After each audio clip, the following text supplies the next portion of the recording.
नमस्कार दोस्तों, आपका स्वागत है हमारे हॉरर का यूट्यूब चैनल पर। आज हम आपके लिए एक हॉरर स्टोरी और दारावानी कहानी लेकर आए हैं। तो आइए इस कहानी को शुरू करते हैं। छोटे से गांव में दीपक नाम का एक युवक रहता था, जिसकी मां की मृत्यु हो चुकी थी और पिता की शराब की लत ने उसे अकेला छोड़ दिया था। गांव में एक पुरानी हवेली थी, जिसे सब लोग भूतिया हवेली कहते थे। कहा जाता था कि वहां एक आत्मा भटकती है जो अपनी अधूरी मोहब्बत की कहानी कहती है। एक रात दीपक को सपना आया, जिसमें उसने देखा कि एक सुंदर युवती उसे हवेली की तरफ बुला रही है। उसकी आंखों में दर्द और प्रेम दोनों झलक रहे थे। अगले दिन दीपक ने अपने दोस्तों को इस सपने के बारे में बताया, लेकिन सब ने उसे मजाक में उड़ा दिया। लेकिन दीपक का दिल मानने को तैयार नहीं था।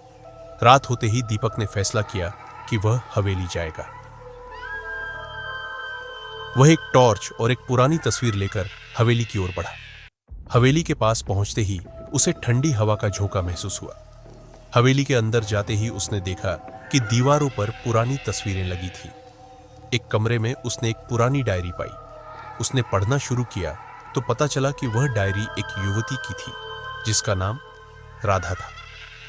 राधा का प्रेमी राजेश युद्ध में मारा गया था और राधा ने अपने प्राण त्याग दिए थे। राधा की आत्मा अब भी अपने प्रेमी का इंतजार कर रही थी। जैसे ही दीपक ने डायरी बंद की, उसे महसूस हुआ कि कोई उसके पीछे खड़ा है। उसने मुड़कर देखा तो वही युवती राधा खड़ी थी। उसकी आंखों में आंसू थे। राधा ने दीपक से कहा, तुमने मुझे सुना, मेरे प्रेम को समझा, अब मैं मुक्त हो सकती हूं। दीपक के आंसू भी रुक नहीं पाए। राधा की आत्मा धीरे धीरे गायब हो गई और हवेली के अंदर की ठंडी हवा भी सामान्य हो गई। दीपक ने हवेली को छोड़ा और गांव वापस लौट आया।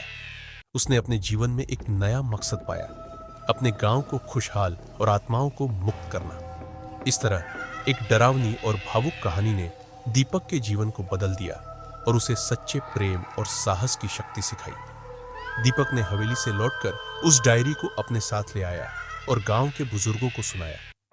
बुजुर्गों ने बताया कि राधा और राजेश की कहानी सच्ची है। राजेश गांव का वीर योद्धा था, जिसने अपने प्राणों की आहुति दी थी।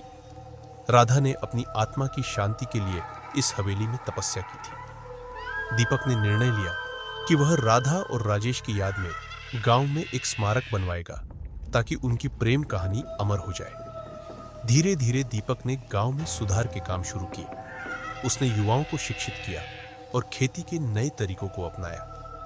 गांव की खुशहाली बढ़ने लगी और लोगों ने भूतिया हवेली को अब एक पवित्र स्थल मानना शुरू कर दिया। दीपक की मेहनत रंग लाई और गांव में शांति और प्रेम का माहौल बनने लगा। राधा और राजेश की आत्मा को भी शांति मिली और दीपक के जीवन को एक नया अर्थ मिला। दीपक ने गांव के बच्चों को राधा और राजेश की कहानी सुनानी शुरू की, ताकि वे जान सके कि सच्चे प्रेम और बलिदान का क्या महत्व है। बच्चों ने भी इस कहानी से प्रेरणा ली और अपने जीवन में सच्चाई और प्रेम को अपनाया। दीपक ने गांव में एक पुस्तकालय भी स्थापित किया, जिसमें राधा की डायरी को प्रमुख स्थान दिया गया। गांव के लोग अब राधा और राजेश की कहानी को पढ़ते और उनकी याद में हर साल एक त्योहार मनाते थे। वर्षों बीत गए और दीपक का गांव एक आदर्श गांव बन गया।